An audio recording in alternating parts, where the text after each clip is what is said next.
تو حضرت معاذ بن جبل رضی اللہ تعالیٰ عنہ کہتے ہیں کہ صبح کے خوبصورت لمحے اور حضور کی قربت اور سفر کی گھڑیاں اور چل بھی رہا تھا میں آقا کریم علیہ السلام کے ساتھ ساتھ، تو موقع غنیمت جانا تو میں نے کہا کہ اے اللہ کے پیارے رسول صلی اللہ علیہ وآلہ وسلم، مجھے آپ کی قربت میسر آئی ہے تو اس موقع سے میں فائدہ حاصل کرتے ہوئے آپ سے سوال پوچھنا چاہتا ہوں، اور وہ یہ کہ مجھے کسی ایسے عمل کے بارے بتا دیجئے جو عمل مجھے جنت میں داخل کر دے اور جہنم سے دور کر دے۔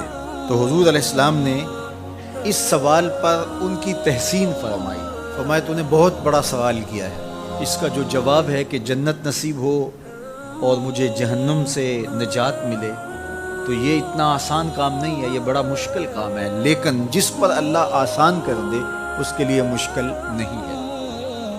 یعنی جنت آسانی سے نہیں ملتی، جہنم سے بچنا بھی اتنا آسان نہیں ہے، بہت سارے گناہوں سے بچنا پڑتا ہے، لیکن اللہ جس کے لیے آسان کر دے اس کو نیکی کی توفیق دے دیتا ہے اور برائی سے اس کو بچا لیتا ہے۔ اگر تو چاہے کہ جنت میں جائے اور جہنم سے نجات ملے تو تمہیں اللہ پر ایمان بھی لانا پڑے گا، اور ایسا ایمان جس میں شرک کی آمیزش تک نہ ہو، اسی کی عبادت تیری زندگی کا مقصود ہو، اور نماز بھی ادا کرنا ہوگی، زکوٰۃ بھی دینا ہوگی، روزے بھی رکھنے پڑیں گے، اور تجھے حج بھی کرنا پڑے گا۔ جنت میں داخلے کے لیے یہ شرائط ہیں کہ تم یہ کام کرو گے۔ پھر ارشاد فرمایا میں تمہیں بھلائی کے دروازے ہی نہ بتا دوں۔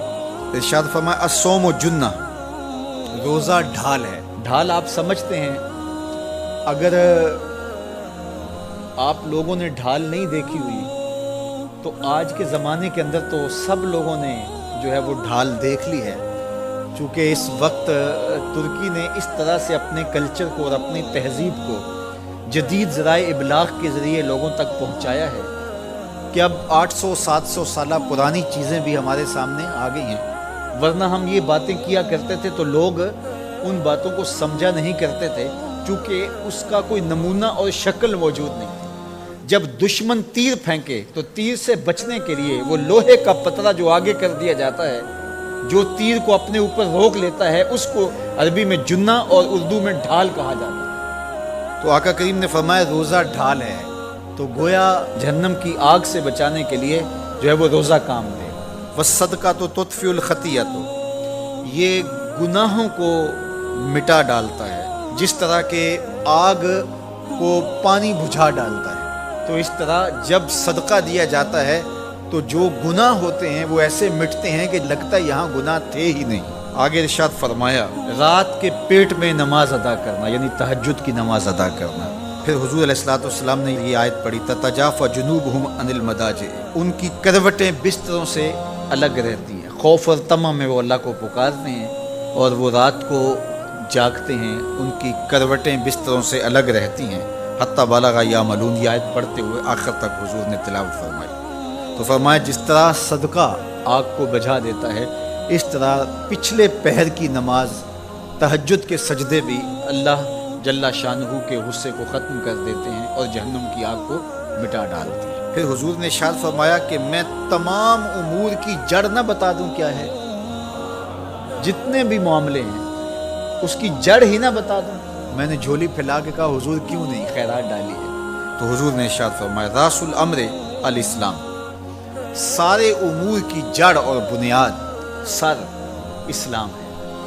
اگر اسلام ہے تو عمل قابل قبول ہے، اور اگر اسلام ہی نہیں ہے تو پھر جتنے مرضی نیک عمل کرتے رہیں، جتنا مرضی پانی ڈالیں، جتنی مرضی کھاد ڈالیں، تو اگر جڑ ہی نیچے سے کٹی ہوئی ہے تو درخت ہو پائے گا؟ کبھی بھی نہیں ہو پائے گا۔ تو کہا جڑ اسلام ہے، اس لیے عقیدے کی صحت عمل کی قبولیت کی ضمانت ہے، تو تمام امور کی جڑ اور بنیاد اور سرا اسلام ہے، اور اس کا ستون نماز ہے۔ اور صحابہ نماز کے جس طرح پابند رخوگر تھے، تو وہ تاریخ کی روایات آپ دیکھ سکتے ہیں، آپ کو ایک صحابی بھی بے نماز نہیں ملے گا۔ وَذِرْوَةُ صَنَامِهِ الْجِهَادُ، اور کوہان کی بلندی، چوٹی اسلام کی، وہ جہاد ہے۔ جہاد سے اسلام کو سربلند کیا جا سکتا ہے۔ اسلام کا چھٹا رکن ہے جہاد، اور ہمیں جہاد کی ترغیب بھی دی گئی اور قیامت تک یہ جہاد جاری بھی رہے گا اور کبھی بھی ختم ہونے کا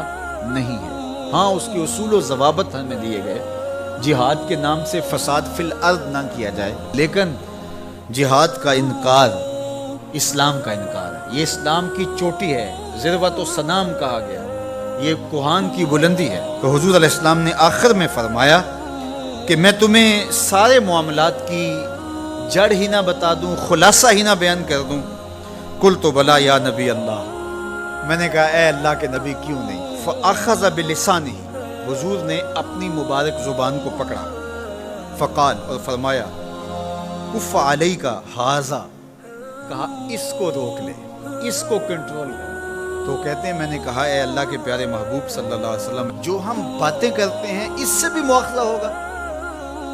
یعنی عمل پر تو پکڑ ہوگی، لیکن جو ہم زبان سے بات نکال دیتے ہیں تو کیا اس بات پر بھی مواخذہ ہوگا؟ تو حضور علیہ السلام نے ارشاد فرمایا کہ لوگ منہوں کے بل یا ٹھوڑیوں کے بل جہنم میں ڈالے جائیں گے، یہ ان کے بولے ہوئے بولوں کی وجہ سے ہوگا، ان کی زبان کی کمائی کی وجہ سے ہوگا۔ تو اپنی زبان کی حفاظت کرو تو جنت کا داخلہ مل جائے گا۔ تو گویا زبان کی حفاظت سے لے کر کے اللہ کے حضور سجدے تک اور اللہ کی عبادت تک، یہ ہے وہ نصاب جو جنت میں جانے کا ہے۔ اللہ ہم سب کو 5 گانا باجماعت نماز کی توفیق دے، اللہ ہمیں توفیق حج کی نصیب کرے، اللہ ہمیں رمضان المبارک کے روزے رکھنے کی توفیقات سے مالا مال کرے، اللہ اپنی راہ میں جد و جہد اور جہاد کی توفیق سے مالا مال کرے، اور اللہ ہمیں ہماری زبان کی حفاظت کی توفیق دے تاکہ ہم خیر کی راہوں کے مسافر رہیں۔